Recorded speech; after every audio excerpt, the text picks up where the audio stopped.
오늘 아침에는 베드로의 신앙 성장을 통해서 은혜를 받고자 합니다.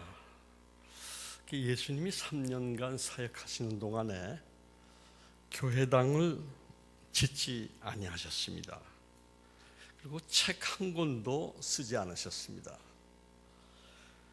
예수님이 한 가지 유일하게 관심 가지신 것은 12제자를 선택하시고 양육하시고 변화시키는 일에 집중했습니다.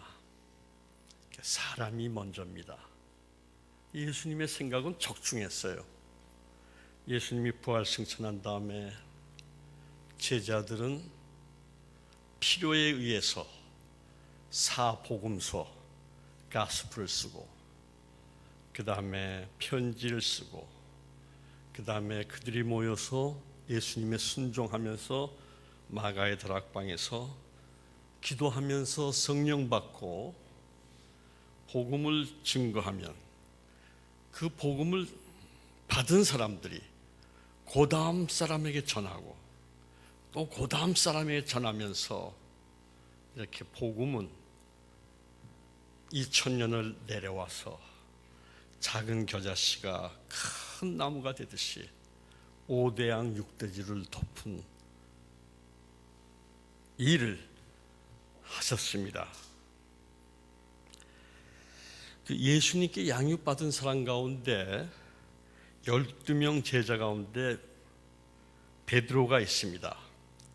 이 베드로는 갈릴리에서 호숫가에서 고기를 잡는 어부였는데 장모님을 모시고 산 유일한 기혼자로 알려지고 있습니다.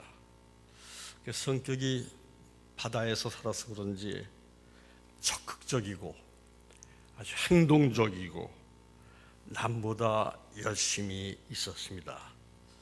그래서 이 베드로의 성격이 복음서에 여러 군데 나타나 있습니다. 그래서 그 가운데 두 가지만 소개합니다. 갈릴리 호수에서 일어난 사건이죠. 예수님이 말씀을 가르치시고 오병이어의 기적을 베푸시고 그 제자들에게 배를 타고 먼저 건너가게 하시고 예수님은 남으셔서 산에서 기도하셨습니다. 그런데 어둠이 깔리고 풍랑이 일어나면서 그 배가 심히 요동쳤죠. 갈릴리 호수는 헬몬산에서 갑자기 바람이 불면 저지대가 되어서 풍랑이 자주 일어납니다. 그렇게 제자들이 건너가기 위해서 애를 쓰고 있는데 예수님이 그 바다 위로 걸으셨잖아요. 사람들이 보면서 제자들이 유령이라고 처음 얘기했습니다. 좀 더 가까이 오니까 예수님이 나니 두려워 말라. 그랬더니 이 베드로가 예수님을 보시면서 예수님, 나도 물 위로 걸어가게 해주십시오. 예수님이 걸어오라고 합니다. 베드로가 물 위로 배를 넘어 물 위로 걸어가잖아요.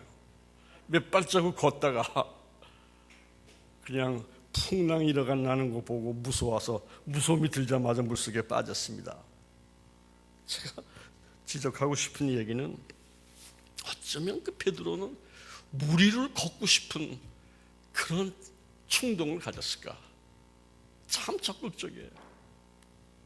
한 가지만 더 시간이 없어서 말씀드리는데 예수님이 무덤에 계시다가 이제 부활하셨잖아요.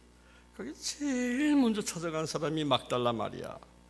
가니까 무덤을 막아놓은 돌이 없어졌어요. 근데 이 막달라 마리아가 그 예수님 무덤 속에 들어갔는지 안 들어갔는지 성경에 안 나와 있어요. 그 막달라 마리아가 걱정과 근심 중에 있는 12제자, 11제자에게 찾아갔잖아요. 찾아가서 예수님의 그 묻어있는 돌 무덤 뚜껑이 없어졌다고. 그러니까 깊은 긴장 속에 심심초조하고 있는 요한과 베드로가 그 말을 듣고 그냥 요한복음 보니까 두 사람이 달려가더라. 무덤에. 누가 요한과 베드로인데, 요한이란 말은 안 나옵니다. 어떤 사람과 베드로가 나오는데, 요한이 열심히 둘이 달려가는데 먼저 도착한 사람이 젊은 요한이에요.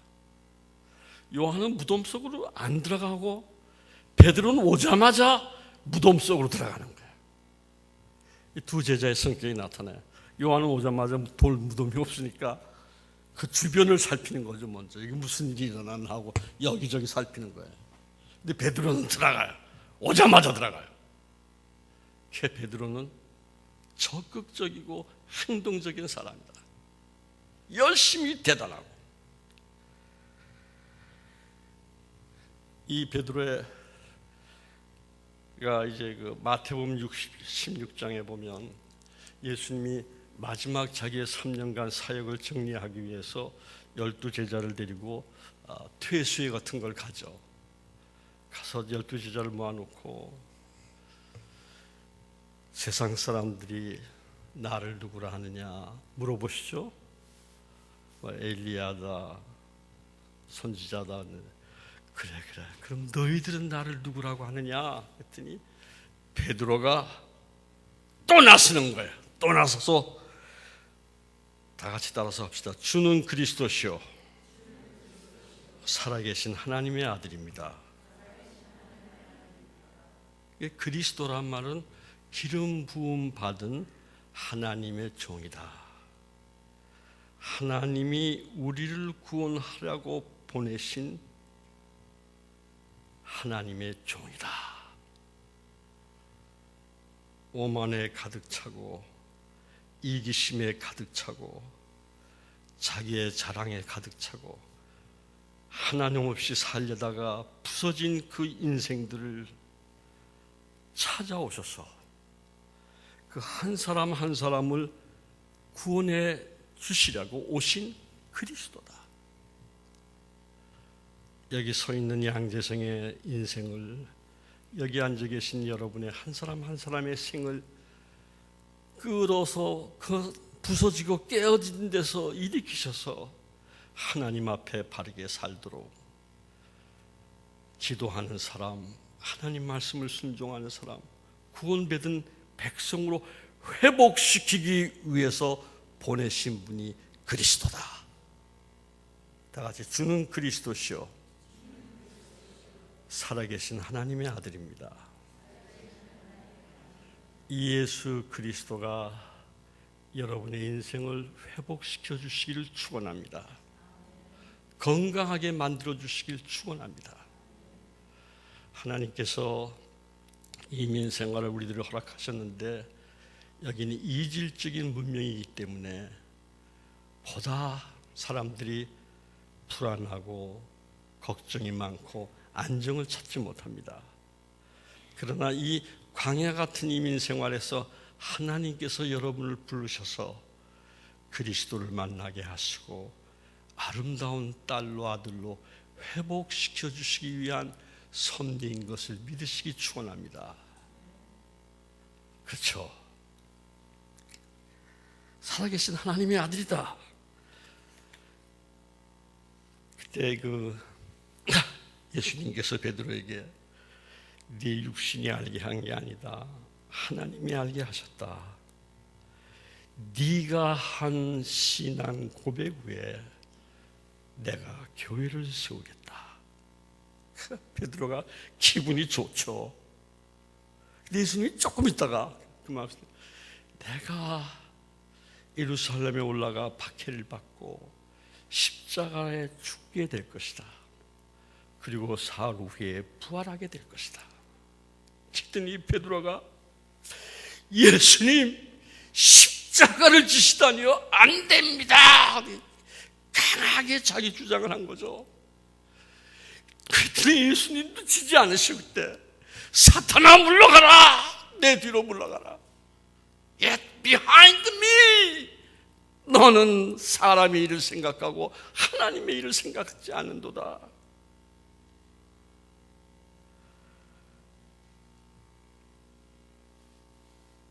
그날 베드로는 천국과 지옥을 왔다 갔다 하는 거예요. 칭찬 들었다가 또 사탄이라고 부름을 받게 되었다가, 최후의 만찬 때는 베드로가 다 버릴지라도 나는 주님을 따르겠습니다. 그때 예수님의 사역을 쭉 살펴보면 참 놀란 게 있어요. 사람들의 과거와 현재와 미래를 보시더라고요. 예수님 참 놀랐죠. 과거, 현재, 미래를 다 보셔. 베드로야, 너는 닭 울기 전에 3번 나를 부인할 것이다. 그래서 하찮은 여자 앞에서 3번 예수님을 부인할 때 난 죽어도 모른다고 예수님의 이름을 들어 저주하면서 부인했습니다.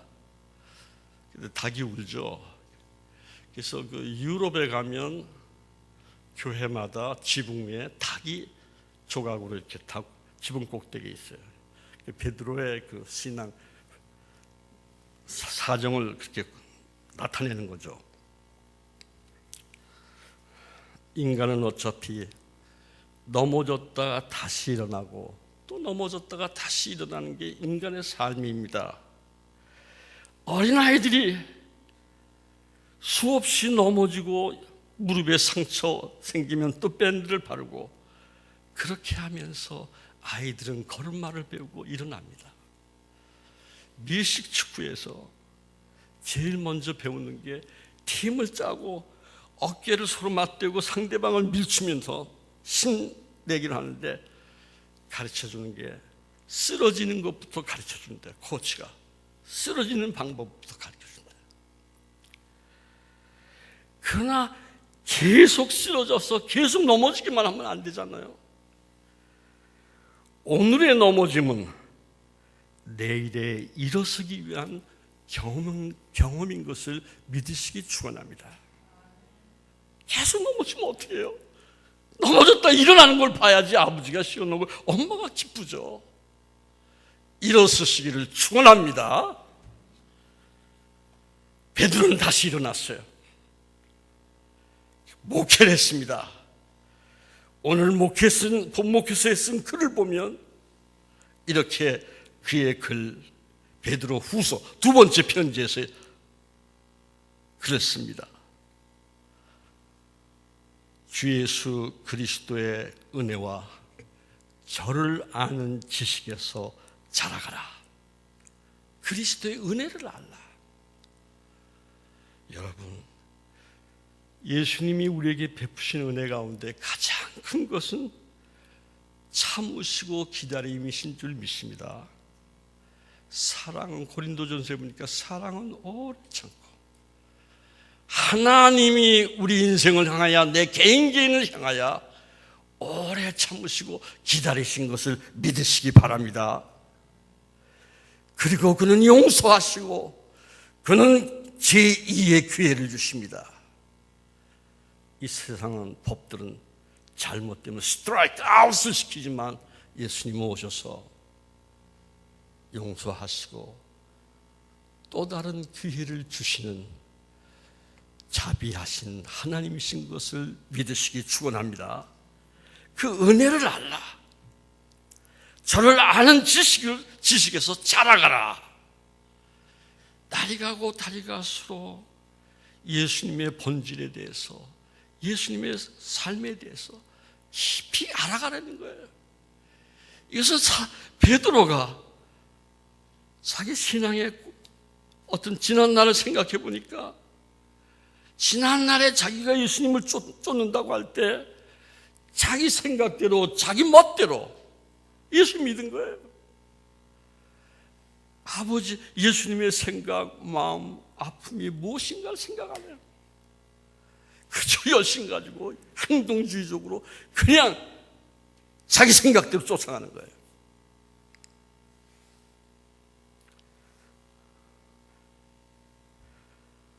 예수님은 십자가를 지고 죽어야 된다.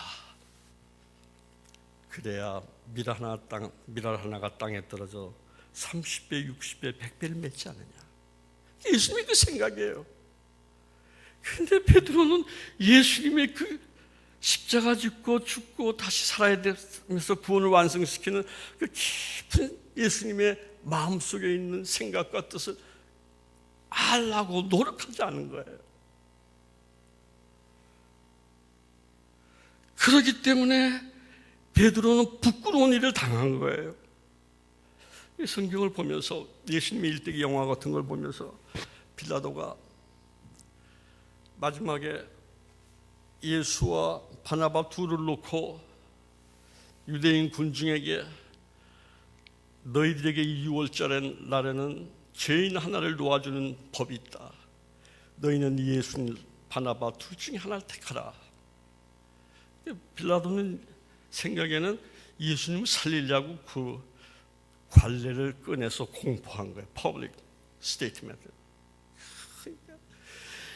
바리새인들, 사두개인들이 이미 돈을 주고 그 많은 무리들을 모아가지고 군중 데모라고 Crucify Jesus, Crucify Jesus. 몇백 명, 몇천 명이 소리 지르는데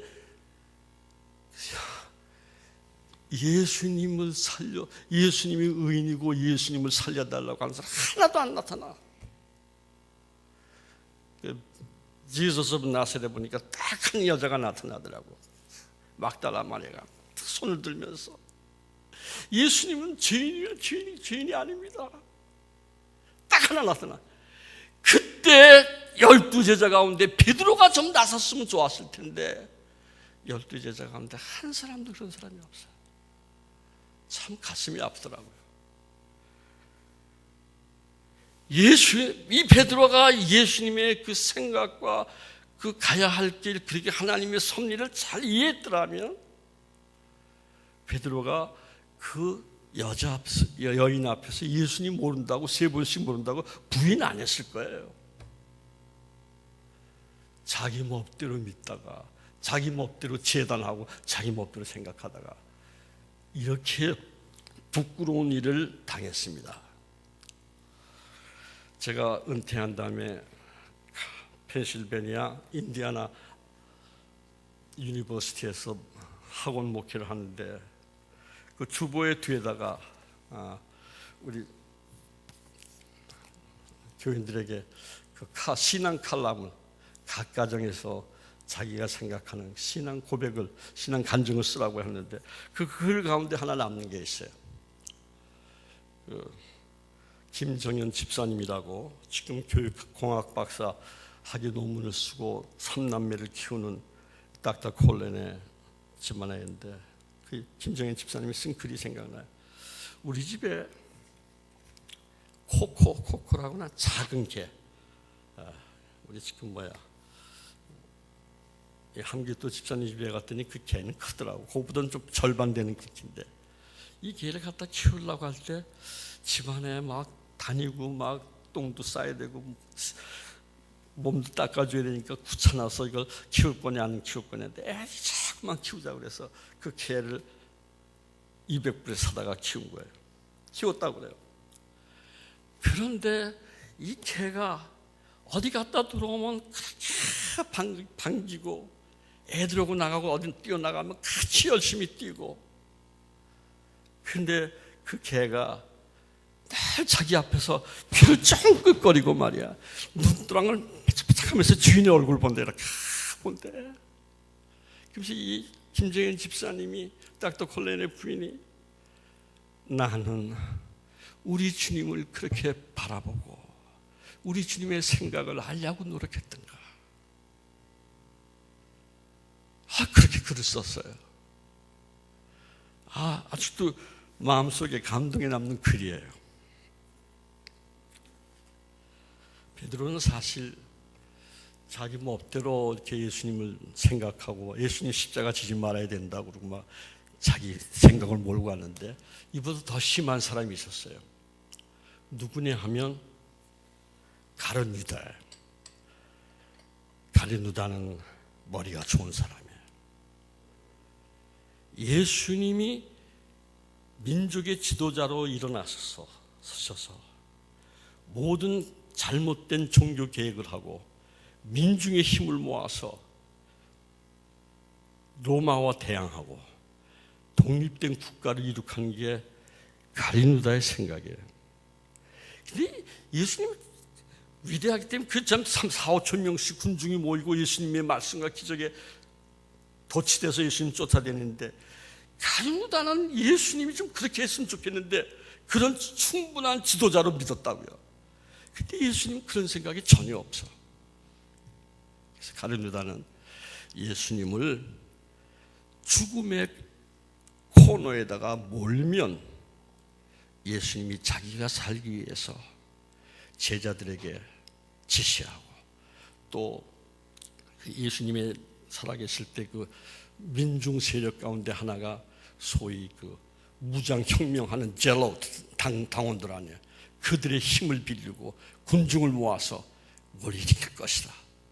예수님을 그래서 은 30냥 돈 때문에 판 게 아니라 예수님을 코너에 몰아서 예수님으로 하여금 다시 리턴백 시키려고 하는 작전을 세운 거예요. 가룟유다는 예수님을 쫓을 때 자기 머리에 각본을 세웠다. 자기 멋대로 재단한 거예요. 그러다가 가룟유다는 비참하게 운명을 했습니다. 근데 이 말씀을 묵상하면서 가만히 생각해 보니까 부부의 싸움도 결국은 남편의 주장, 아내의 주장 때문에 싸우는 거예요. 자기 그 이고 첨예하게 부딪힌다고요. 안 지려고 그래요. 포기 안 하려고 그래요. 자, 그다음에 말의 상처가 자꾸만 쌓입니다. 모로코의 속담에 칼로 준 상처보다 말로 준 상처는 더 오래 간대요. 자꾸만 파일업 돼가지고 결국은 부딪히고 싸우게 되고 결국은 헤어지게 돼요. 자기의 의의를 주장하다 끝나는 거예요. 교회 안의 싸움도 마찬가지. 미국 교회는 그랬대. 어느 교회는 피아노를 사자. 좋다. 피아노를 사서 어디다 놓을 거냐? 강대상에다 놓을 거다. 하나님께 영광과 찬양을 돌리니까. 어떤 사람 아니야. 교회는 하나님 말씀 우선이니까 피아노를 저 밑에다 놔야 된다. 서로 의견 싸움이 된 거예요. 그러다가 교회가 갈라졌대. 카페트색을 뭘로 할 거냐? 그거 가지고 또 싸웠대. 또 교회가 갈라져. 자기들의 주장 때문에 교회가 상처를 입었습니다.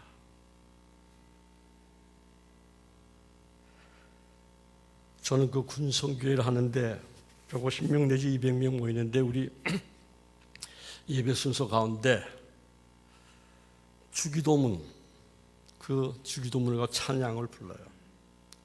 첫 번째가 하늘에 계신 아버지 이름 거룩하사 주님 나라 임하시고 뜻이 이루어지이다.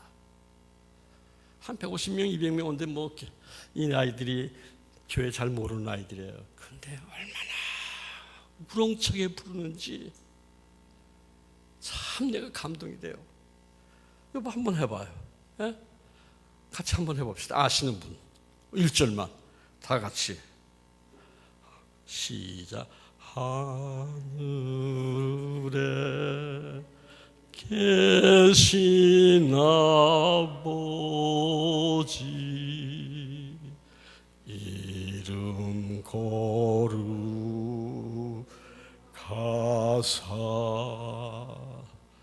주님 나라 임하시고 뜻이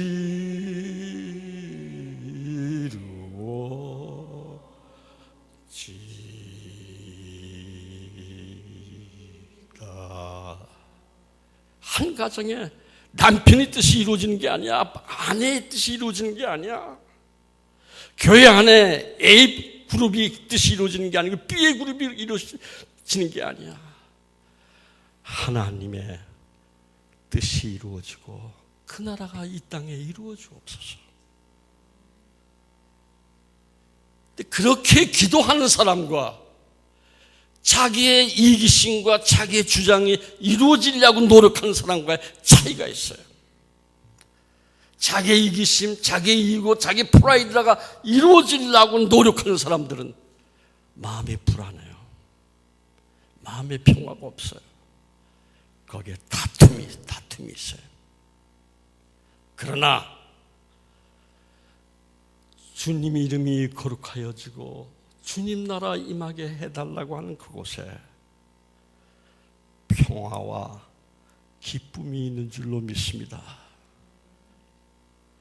그런 사람들에게는 영혼이 자유롭습니다. 창의적인 생각이 있습니다. 안식이 있고 평안이 있습니다. 자기의 이기심, 자기의 뜻, 자기의 생각이 이루어지려고 노력하는 사람은 그 감옥에 갇혀 있어요. 감옥에 갇혀 있다고. 아버지의 뜻, 아버지의 나라가 궁극적으로 이루어지게 하옵소서. 민주주의, 공산주의 아니죠. 다 인간의 제도적인 약점이 있죠. 하나님 나라 임하게 해달라고 하는 그 기도가 여러분의 기도가 되어지기를 주님의 이름으로 축원합니다. 자기 멋대로 사는 크리스천들이 많죠. 그래서 어떤 사람이 이런 얘기했어요. 교인 가운데, 종류 가운데 한 사람은 럭비 공과 같은 사람이 있다래요. 럭비 공 아시죠? 던지면 오른쪽으로 갈지 왼쪽으로 튀울지 몰라요. 럭비 공이 왔다 갔다 한다고. 자기 멋대로 사는 크리스천들이에요. 오늘의 한국교회는 한국에 미국 사람들이 와서 놀래죠. 호텔에서 아침에 밤에 자려고 그러면 꼭대기 올라가서 보면 서울 하늘에 쫙 십자가가 얼마나 많은지 몰라. 내가 사는 시골에도 보면 십자가 4-5개가 있다고. 네온 사인이. 그런데 한국 교회는 참 어려움을 많이 겪습니다. 얼마 전에 그 노교수 김용숙 교수가 와서 그런 강연을 하더라고요. 대한민국의 교회가 단 한 가지 정직하게 사는 것, 그거 하나라도 제대로 가르쳤으면 오늘의 한국 교회가 이렇게 혼란하지는 않을 것이다. 바울은 절대 싸우지 말고 짐을 같이 지라고 했습니다. 예수님은 너희들은 서로 사랑하라. 너희들이 서로 사랑하면 너희들이 내 제자인 줄 믿고 세상 사람이 믿고 나를 섬기게 될 것이라고 했어요.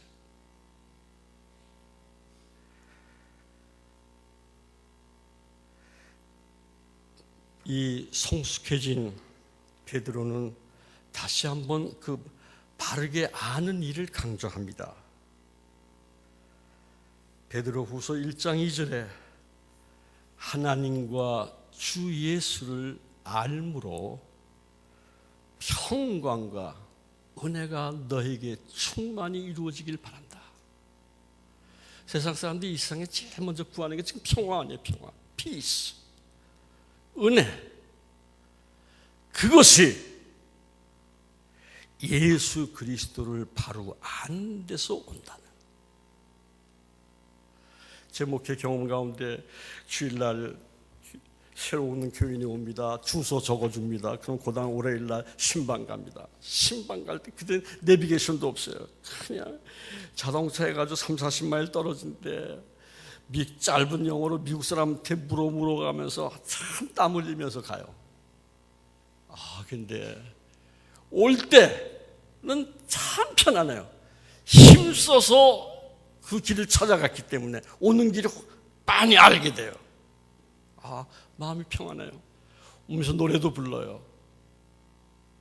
아는 게 얼마나 중요하냐. 어떤 작가가 얘기합니다. 많은 사람은 사실 행복하게 사는데 그 행복을 모르고 살 뿐이다. 제가 먼저 섬기던 필라델피아의 교인을 지난주 아틀란타에서 전화했는데 참 존경한 송성균 장로님이 있어요. 사모님이 돌아가셨대요. 그래서 제가 위로합니다. 얼마나 마음이 상심됐습니까? 그러니까, 아닙니다. 72세에 세상을 떠서 오래 살았죠. 2년 전부터 좀 암 계통의 질병을 알아서 고통을 당하는데 아프면서도 일을 해. 뭐 별로 살아왔는데 지난 금요일에 좀 몸이 이상하다고 해서 병원에 들어갔는데 그 다음 주 토요일에 일주일 만에 세상을 떴다고 그래요. 72세. 담담하고 아주 음성이 명랑하시더라고요. 가만히 제가 묵상했어요. 우리가 인생을 세 번 사는데 어머니 뱃속에서 한 번 살고 이 땅에 태어나서 한 번 살고 세 번째 하나님께서 이 땅에서 우리를 잘 훈련시켜서 하늘나라에 산다. 3번, 세 번이라는 숫자가 대단히 중요해. 세 번은 완성 숫자 같아요. 이 송장로라고 하는 분은 인생의 실상, 죽음의 끝이 아니라 마지막에 하나님 나라가 있다고 하는 사실을 굳게 믿었기 때문에, 이 사실을 알기 때문에 자유와 평화를 누린 줄 압니다. 사도 베드로는 말이에요.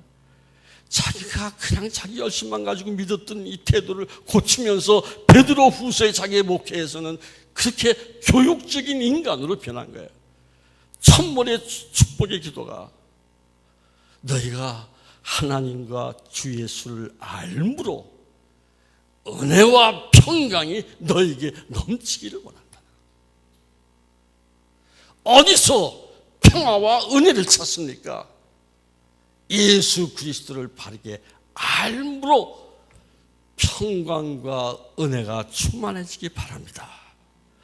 그렇기 때문에 하루라도 크리스천들은 성경을 안 보고 지날 수가 없어요. 성경 보면서 메디테이션하고 예수의 삶을 추적해 나갑니다. 그렇게 되면 예수를 더 깊이 알게 되고 깨닫게 되면 자기를 이기고 세상을 이기고 남은 생을 보람있게 살다가 주님 품에 안깁니다. 더 이상 이제 우리는 어렸을 때와 같은 신앙을 버리고, 바울도 그러죠. 바울도 신앙이 자랐어요. 내가 어렸을 때는 말하는 것이 어린아이 같고 생각하는 것이 어린아이 같고 깨닫는 것이 어린아이 같다가 장성한 사람이 되어서는 어린아이를 버리노라. 여러분도 날마다 주 예수와 하나님을 아는 지식에서 자라기를 축원합니다. 네? 찬송 부르고 또 이렇게 말씀 듣고 그러한 은혜 가운데 승리하고 사는 여러분 되기를 주님의 이름으로 다시 한번 축원드립니다. 감사합니다. 고맙습니다. 네, 같이 잠깐 기도로 마칩시다.